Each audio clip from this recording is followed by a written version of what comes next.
Okay, so if you've been scrolling social media lately, you've probably seen them. These ads for really rugged, military-inspired watches from a site called ironwaywatches.com. Oh, yeah, they look super tough. The marketing is slick, promises durability, precision, all that good stuff. Very professional looking. Exactly. And that professional, look, that's kind of why we're doing this deep dive today, Mhm. using your sources. We want to peek behind that curtain. Right. The mission here is to figure out if Ironway is actually the, established U.S. brand they seem to be, or if maybe there's something, well, suspicious going on when you look closer. Okay, let's unpack it then. The sources show this great facade, but digging into the data, three big red flags popped up almost immediately. What are we looking at? Well, first, there's a real lack of basic company transparency. Then the pricing. It just doesn't make sense. Yeah. And finally, the customer reviews are all over the place, and they hinted something weird with the location. Okay, let's start with transparency. I mean, for a company that talks about being reliable and customer-focused, they're hard to reach. Totally. The sources say, no phone number listed anywhere, just an email address. That's unusual for a brand claiming it's been around, right? Yeah, definitely a bit strange. But here's the kicker, the real aha moment from the data regarding how long they've actually been around. You mean the domain registration? Exactly. The sources checked it, ironwaywatches.com. It was only registered in May 2025. Wait, May of this year, 2025? Yep, just a few months ago. Wow.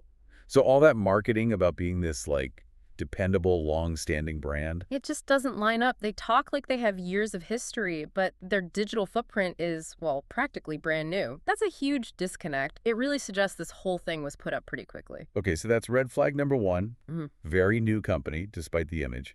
But how are they affording all those ads we're seeing everywhere? Well, that leads us right into red flag number 2, the price disconnect.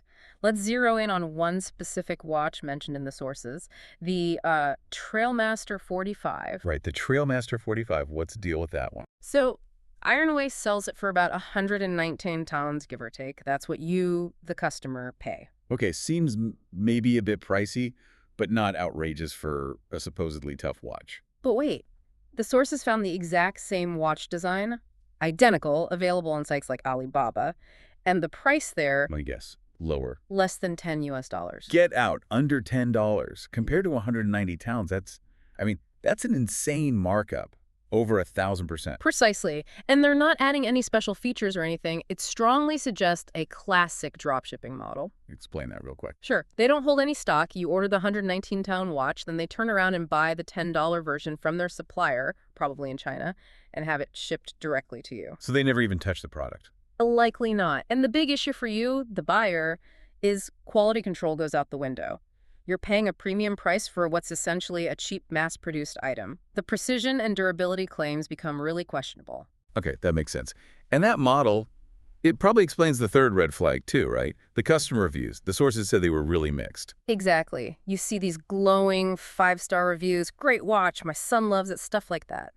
But there's a pattern. What's the pattern? Often, these super positive reviews come from accounts that have only ever posted one review. Total. Anywhere. That's a classic sign they might be, let's say, less than genuine, maybe paid, maybe fake. Right, to boost the rating artificially, so if you kind of filter those out. Then the negative reviews start painting a very different picture. People complaining about poor quality, watches breaking easily, struggling to get refunds, customer service being unresponsive. And the final nail in the coffin for their US-based claim. Yeah, this is crucial. When people did manage to get return instructions, the sources found the address they were told to ship the watch back to. Wasn't in the US at all. Where was it? China. So, despite the .com address and the US-centric marketing, returns go back to China. That pretty much blows the facade apart. Completely. It ties everything together. The recent domain, the drop shipping model, the source of the actual product. Okay, so let's just quickly summarize what the sources tell us for anyone thinking of buying. We've got a brand new domain from May 2025. Check. A massive price markup on watches like the Trailmaster 45 bought for under $10, sold for 119 pounds. Check. And a claimed U.S. identity that falls apart when you see the return address is actually in China. Check. So, while the sources don't explicitly scream scam, labeling can be tricky.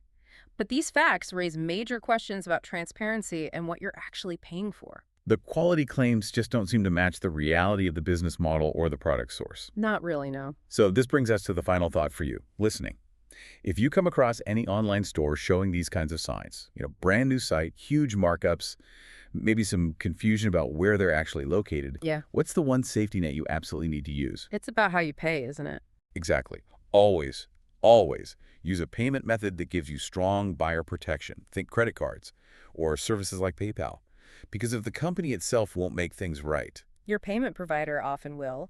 It gives you a way to dispute the charge and potentially get your money back if the product isn't as described or doesn't show up. absolutely, it's your best defense against these kinds of operations. Stay safe out there when you're shopping online.